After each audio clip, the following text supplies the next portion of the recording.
swing it. We're just gonna wing it today. How should WWE handle this? And what I mean is the champions. John Cena, Jey Uso, Jacob Fatu, Dom Mysterio, Tiffany Stratton, all the championship title reigns. How should they go about it now that we are post-WrestleMania? The dust is starting to settle and we're going to get into some new feuds. Who should kind of dethrone or take down these champions is my question to all of you. Now, let's start at the very top, shall we? John Cena. Do we think that John is actually going to drop the title before his retirement? Number one, because I don't know. I'm kind of torn. He could go either way. You could have Mr. Cena go all the way to the very end of his run, which you guys probably know the dates more than I do. Is he going till like December? He might end it in like Madison Square Garden at a house show. I don't know. But presumably John Cena is going to go and have that title belt for quite some time. And I think that they could tell a very long story with John for 2025. Who takes down John Cena? Right now we are going into Backlash as I'm recording this, and he's going to fight Randy Orton. Unfortunately, I don't see Randy Orton grabbing that title belt, and that's okay. But I would like at some point. Doesn't have to be now. But at some point, I'd love it for Randy Orton to get that belt one more time. And I also hope that the feud is extended beyond just 1 month. I kind of like to see if we got like a really good, thorough, deep program between Mr. Cena and the Viper for several months. You never know. But you also don't want to wrap Cena up into like this one story with one guy for half of his final run. If I had to put money on it, I got a couple of names for Cena. I'm thinking Drew McIntyre is a possibility to take down John Cena once and for all. John Cena could, turn face later on and still be champion, and this thing could happen. He could drop the belt. Drew McIntyre, I could see winning Money in the Bank again. Drew kind of righting all of the wrongs that he has gone through. I know Drew right now it seems like he's just going right into the US title scene, but I could totally see them also going and pulling the trigger at Money in the Bank, having him win the briefcase, cash in at SummerSlam or shortly after, Survivor Series, and Drew takes the belt off of him. Or Cody Rhodes. I think Cody Rhodes for a lot of people is the obvious pick to take down Cena, finishing that chapter of a new story for Cody. And depending on how Cody's character is when he comes back, is he gonna get cheered by the whole audience? Is there a little bit of booze in there and he's got a little bit of, maybe he dyes the hair black. Maybe we got a different version of Cody Rhodes. You never know. But if Cody comes back, I can see Cody facing Cena at SummerSlam, for example. Then you could have a Drew McIntyre cash in. So Cody beats Cena, and then Drew cashes in and beats Cody. And then there, you got just tons of chaos. Maybe none of it happens. Maybe it's just gonna be, I don't know, Gunther. But what do you think about John Cena? There are other options. I don't see it being Punk, just kind of the way the stories will unfold. We'll wait and see. There's a long road ahead with Cena. Now, speaking of main champions, you got your world champion. You got main event Jey Uso, Mr. Yeet. He's got the world title. Personally, I don't think that Jey is gonna hold on to the world title for as long as, let's say, Gunther did, or even as John Cena is doing with the belt right now. I feel like you can hot potato the world title a little bit more, and I think that's okay, because it's nice to not have a champion lock down the belt, in my opinion, for like a year. I got a little bored personally of Cody's reign because I like seeing the belts mixed up a little bit, but that's where the world title was a lot of fun, because it was going to be able to hot potato it a little bit more, where you had it going with like Priest and Gunther and Drew McIntyre getting in there and winning it for a minute. You had a lot of different people going for that world title and a lot of contenders, which I like. Right now, we're getting Jey Uso versus Logan Paul.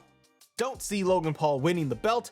That's fine and dandy for me. Maybe you're a Logan Paul fan, and having the heat on him with the belt could, you know what, it would generate a lot of heat. But I see it as more of like someone that Jey Uso can conquer and get over to the next hurdle. You want to establish Jey as a big champion. Gunther, I don't see going back getting that world title anytime soon. Right now, as we look at the landscape, and there could be a draft in the next couple of months, and that really changes things up. If Jey is still champion, I could see him making it as champion to Money in the Bank in June, which isn't far off. Feel like they would want to get Jey to SummerSlam as champion and have like a big nasty heel just dominate and take the title. Couple of names for me here on my list. Number one, low on the list, potential, Bronson Reed. I think Bronson Reed did a lot of really cool stuff in 2024, all the way until he was injured, and unfortunately injured. But having him in War Games and teaming up with the Bloodline was cool. Like, I just thought it was awesome. They were really rolling with Bronson Reed. I can see someone like Bronson Reed being the big nasty monster heel. He comes in, he decimates the division, and he goes after Jey, and he beats Jey, not a burial, but it's the monster heel effect. I think of like Rocky 3 when you got Mr. T coming in there and Clubber Lang, and he just destroys Rocky and he beats him. That's how you have it with Jey Uso, just unexpected like that. Something like that. Bronson Reed could be a champion. My other two picks, maybe they're more obvious. I think Braun Breaker. Braun Breaker to me could, and we got Seth there too, but Braun is elevated up now. And I don't want him to be the Seth Rollins henchman. He needs to stand on his own. He could dethrone Jey Uso, get the world title, and then that way in the new Dangerous Alliance, you got a world title belt. Maybe it causes some tension with Seth. You never know. Or they roll with it. Braun Breaker could win Money in the Bank and save it and cash in and win and beat Jey Uso. Another name, Seth Rollins, as part of the new Dangerous Alliance revolution, whatever they're going to call this thing or not call it at all. Seth Rollins, I think, is also a very big contender for that world title once again. Do we want to see Seth with the title? Maybe, maybe not, but it's a new version of him that's going to be more on the heel side. He's a little bit more dastardly, and I do like that. And having the belt in that group, some form or fashion, it elevates it one more notch, and then you have everyone gunning for them, both Braun Breaker, Seth Rollins, to try to take them down, to try and get that title back. As I go through the Raw roster, again, as it stands right now, I don't see anybody else that would be a big enough contender, high enough contender. You do have like Rusev that came back. I feel like Rusev is going to be in the mid-card division, but you know what? I really wouldn't be surprised if Rusev ends up challenging Jey with a world title shot at some point in the near future. Like Punk is on Raw, but I don't think you'd have Punk versus Jey and Punk taking down Jey. So I think it's got to be a heel. Now let's look at the women's side for a second. Io Sky, your women's world heavyweight champion. Io is in an interesting position coming off of WrestleMania in arguably one of the best matches. One of my favorite matches of WrestleMania weekend was the triple threat. I love that thing. What I don't want right now for me personally is Rhea to pick up the belt. I think it's more interesting that Rhea chases the belt. I think it's better that for her character that maybe it takes a different avenue and a different spin, and it's not just hogging up the title scene. So I want to see something new and fresh. I feel like they're just kind of putting things on hold right now. You do have the likes of Julia getting involved. You have Stephanie Vaquera is making appearances on Raw. She had a banger match on Raw, which is great. Roxanne Perez is mixing it up in there too. And you are going to have the unholy alliance of Rhea and Io taking them down at some point. Where do you go from there? They might revisit Io and Rhea once again. Bianca is away right now. I'm not sure what you would do with the Raw World title. We'll talk about Becky, Bayley, all that in a minute, but I think that's in the IC title area or on its own. If Asuka comes back, maybe you could have Asuka. Io, I do think that they could keep the belt on her for a while, and it might be a Money in the Bank scenario. I'm actually going to say that my pick for dethroning Io, I'm going to say it's Bianca. And I think that Bianca could win Money in the Bank. I think Bianca takes some time off, wins Money in the Bank. She could cash in right then and there at the night of Money in the Bank, or save it for later. Bianca picks up the title off of Io to then potentially set up Rhea and Bianca one-on-one. Whether that's interesting for people or not, I don't know, but that's kind of where I see it. I don't see any other major contenders unless they do roll up someone like Julia. Asuka returns, Stephanie Vaquera drops this belt and goes to main roster. They have options. I just don't know what they would do in like kind of the short term. So let's shift over to SmackDown. You got Tiffy time over there with the WWE Championship. What do you think they're going to do? Do you think that they are going to put the belt back onto Nia Jax? Or are they going to, after all we went through with Charlotte, where is Charlotte, by the way? She gonzo, eh? After all of that for WrestleMania and the whole rigmarole, all that stuff and shenanigans, we're back to Nia versus Tiffany. Now, Nia as champion, I liked it because she played that big monster dominant role, and I liked her character and what she was doing for over a year. Sad that she wasn't at WrestleMania. I think that was a bummer. But I feel like they want to keep the belt on Tiffany for even a little bit longer, so that they can keep building her as a top draw babyface on the roster. Now, could they roll somebody up like Chelsea Green into the like heavyweight division, the title division? She just came off of losing the US title to Zelina Vega. You could roll Chelsea up there. I would love Chelsea as the WWE champion. I'm not gonna lie, but I don't think that's gonna happen. So for contenders for Tiffany right now, Nia Jax, obviously. I think you have Naomi in there. Jade is a contender too in my eyes. Charlotte, if she ever comes back, and Alexa Bliss, who's off TV right now. So that one I feel like could be interesting. I have it kind of down to 2. I don't know if Nia Jax does it, like gets the belt off Tiffany. I'm gonna say that it's going to be Naomi gets the title off of Tiffany, because I think Naomi's character work right now is top notch, and it would be really cool to see her with that belt and what kind of feud she can get out of it. You could have Jade go after her once again. Bianca, I know, is on, like we talked about, hey, Bianca can go for the world title. I know she's on SmackDown technically. She was on Raw for like all of the WrestleMania builds and the potential of a draft, so you never know. Otherwise, I'm gonna go with Alexa Bliss. Those would be my 2 names to dethrone Tiffany Stratton. And Bliss coming back with the Wyatt 6. A whole different dynamic and wrinkle on the character, and to see if Tiffany can interact and how she would interact with someone like Bliss. Or Bliss picks up the belt and then gets deep dives into the Wyatt stuff. You never know. But Bliss coming back, having a clear direction, and being the one to dethrone Tiffany could really work. Okay, mid-card titles. Dom. Dirty Dom Mysterio is your Intercontinental Champion. I hope Dom holds on to that belt for a while, honestly, because I like Dom. So far, as we were just a few weeks in, I like him as champion, because like even on Raw when he's like, Liv needs time off for a movie, and Dom's like, I want time off too, and they're like, no, you don't get it. So I'm curious what they will do with Dom. And the IC title division, there are several names in there you could work with. Here's what I'm gonna pick. I'm gonna pick AJ Styles. I think AJ gets the IC title months down the road. I don't know when. SummerSlam or later, who knows? Or sooner, it happens on Raw. Make him that grizzled old veteran with the belt. He's trying to hold on. It could be his last championship that he ever kind of collects. And you're gonna have the feud of Finn and Dom doing its thing all in the meantime. I love Finn Balor, but I don't see Finn getting the win. Doesn't seem to be in his cards ever. AJ gets the belt off of Dom Mysterio, and then you're gonna set up Karrion Kross and AJ Styles again, because as we do this feud already, we can continue that thing, and maybe Karrion Kross can get himself a belt. On SmackDown, okay, very exciting. Jacob Fatu. I love Jacob. I don't want to see Jacob drop that belt ever. Jacob should never lose belt. He should be infinite US champion. Now, do I think that it's going to be LA Knight? Yeah, getting that belt back? Nah. Because LA Knight's done his thing. I'd almost like to see LA Knight personally get drafted to like Raw and start fighting in the world title division over there and mixing it up.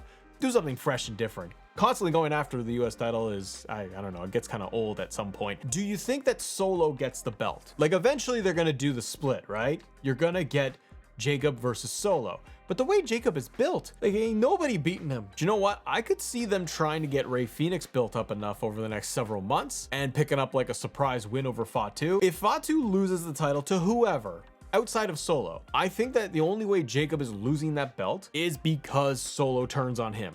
They didn't do it at WrestleMania. I kind of figured they would, and then that way you were going to set up that whole feud, but looks like they might slow burn this thing. We might not get it for a long time. Maybe it's SummerSlam or WrestleMania when they do Solo versus Jacob, and then it really matters. There's a lot of weight to it. So yeah, I feel like Jacob only loses that belt because shenanigans, Solo costs him the belt with a spike or something. Someone else picks it up. So drop your picks in for Fatu. I'm gonna say Rey Fenix. I think they're really high on the guy. He had a great showing at WrestleMania, and I think they're gonna keep building him up. Someone new and fresh, and you could do it where it's that surprise victory and Rey Fenix picks up the United States Championship, because like I said, Solo costs Fatu and off they go and everyone's popping for Phoenix. So there you go. Rey Fenix is my pick. Women's Intercontinental Championship, Lyra Valkyria. We are getting Lyra Valkyria versus Becky Lynch at Backlash. I feel like this is coming up quick.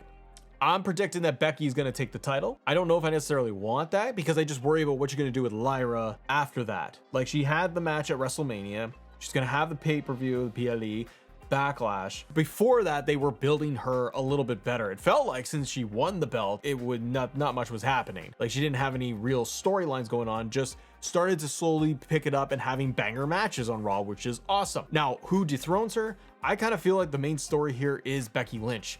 Becky gets the IC title and she goes and has the feud with Bayley. Unless they're going to do it at Backlash where Bayley screws Becky out of winning the title because, well, it's payback for Becky taking out Bayley, and then Lyra moves on with the belt to do something else. So, 2 scenarios here for you. Becky is a pick because it's the clearest one we got. If it's not Becky, it seems kind of hard otherwise. Ivy had a great match with Stephanie Vaquer on Raw. I think she can go. Give her more time and more reps. We've seen the matches like she's had with Lyra on Raw. I'm gonna say if it's not Becky, that you go with Ivy Nile, an American Made. They get some belts with El Grande Americano as well. Ah, that's who I should have picked for the Intercontinental title. Damn it, can't go back now. Put a pin in that. Grande Americano, potential Intercontinental champion. That also rings up, that just sounds good, doesn't it? Would he defeat Dom? No. See, now we're going backwards on all of this. I can't go back now. It's too late. Ooh, what if AJ got the IC title off Dom and then it's El Grande Americano who gets it off AJ? Ooh, there's a lot of fun possibilities there. Yeah, you guys decide. Raw tag team titles. New Day. They got them. They just won them. I did not like the WrestleMania match very much. Did you? I wish the TLC match was at WrestleMania and not this Raw, this basically a Raw match. You got New Day. You have War Raiders, Judgment Day as a team, LWO, American Made, Pete Dunne and Tyler Bate, they're around. See, Raw's tag division, that's the thing. That's where I feel like there's a weak spot on Raw. Over 3 hours, the tag division there hasn't had a lot of focus. I love that New Day have the titles because I think it fits. Who could take them down? I'm gonna say that Tozawa and Otis, I think they get the belts. If they could heat them up really strong, as just those pure baby faces that the crowd loves, win like a gauntlet match and do a tournament type of thing, and they just go the distance, that's my pick for whenever they would drop the belts. Now, the SmackDown tag team titles, WWE tag team titles, you have the Street Profits with those belts, and man, I after that TLC match, I mean, it's solidified that the SmackDown tag team side of things, they really do an excellent job. They've put the effort in for like a year to get that division going from where it was, which wasn't doing too much, right? They split the tag belts, which was the right move in my eyes when they did it at last year's WrestleMania 40. And then it just didn't feel like it was moving all that quickly, and we didn't have anything intriguing. I still wish that the stories were a little bit more personalized, but I love that they have a lot of teams in the whole division to work with. I'm gonna go with a team that is starting to get established, and I think that they'll get over with the crowd and they'll try to make it work, and they'll make a big deal out of it, even if it's a short reign. Miz and Carmelo Hayes. Andre the Giant Battle Royal winner in Carmelo Hayes. He's got the big chain and all that stuff. I think they're going to keep building that team, that duo, get them into the tag division at some point, and they'll be mixing it up with everybody else, including like Pretty Deadly and all the other teams. And that's like a fourth or fifth team that they can work with. Let's talk Zelina Vega, your new United States champion. Oh, I was gonna say, that was the other team, Fraxium. Just getting onto the SmackDown side of things. I think they'll mix it up. I still would say that they will get the tag titles. I think they will, they're great. And I hope they keep their NXT story going through to SmackDown. But I'm still gonna stick with Miz and Melo to Miz. That still would be my next pick. And then Fraxium will totally get those belts. Now, for Zelina Vega, a couple of different choices here. Zelina, I don't know how long she will hold the belt because it was like a surprise, shocking win that she beat Chelsea, right? You could put in someone like we've mentioned earlier, Naomi. If Naomi's not going to go after Tiffany, maybe Naomi would be a great fit to get that US title and have a program with Zelina. Because if they want to revisit a program of Naomi and Jade, for example, you get the title involved, and that could really work. So you know what? I'm going to say Naomi as this new character. Naomi is my pick to go for Zelina Vega's US title. I think that could really work. Jade can come back after her and say, I'm coming for that belt now. And then Jade could eventually get the US title, which I think will look good on Jade. Okay, main roster, who's left? What do we got? We've done, I'm not doing speed titles. That's, nope. Now you have Liv and Raquel. They just got those off of Becky and Lyra, so they flip-flop those tag belts. I think you could do the tag division for the women. It's like sometimes it can work really well and they have some teams built up, and then others it's just makeshift the other times, right? It doesn't always work. One team they could make and do a short run is going to be, like we kind of talked about at the beginning, more of an unholy alliance. Io and Rhea, they team up like they have been, and out of mutual respect, they continue their partnership. They find themselves in a tag team tournament of some sort, even while Io is champion. That's been fine for WWE, and they go after the tag titles. And you can have them going up against, like what they've been doing, Julia and Roxanne, if they want to have them as a tag team to get them more on main roster television. I can also see Alba Fire and Piper Niven picking up the tag titles if they want to go in a different direction, and they get those tag titles over there. You can create the jealousy dynamic of Chelsea not having a belt, but the rest of the Secret Harvest, they have titles. That could be really fun. Very hard to decide. So I'm gonna say that maybe they do something like Rhea and Io getting those titles. And the last thing on the list is say thank you. Thank you for watching. Hope you guys can subscribe to the channel and hit the like because it goes a long way. Check out this video right here talking more WWE. Have a great day. See ya.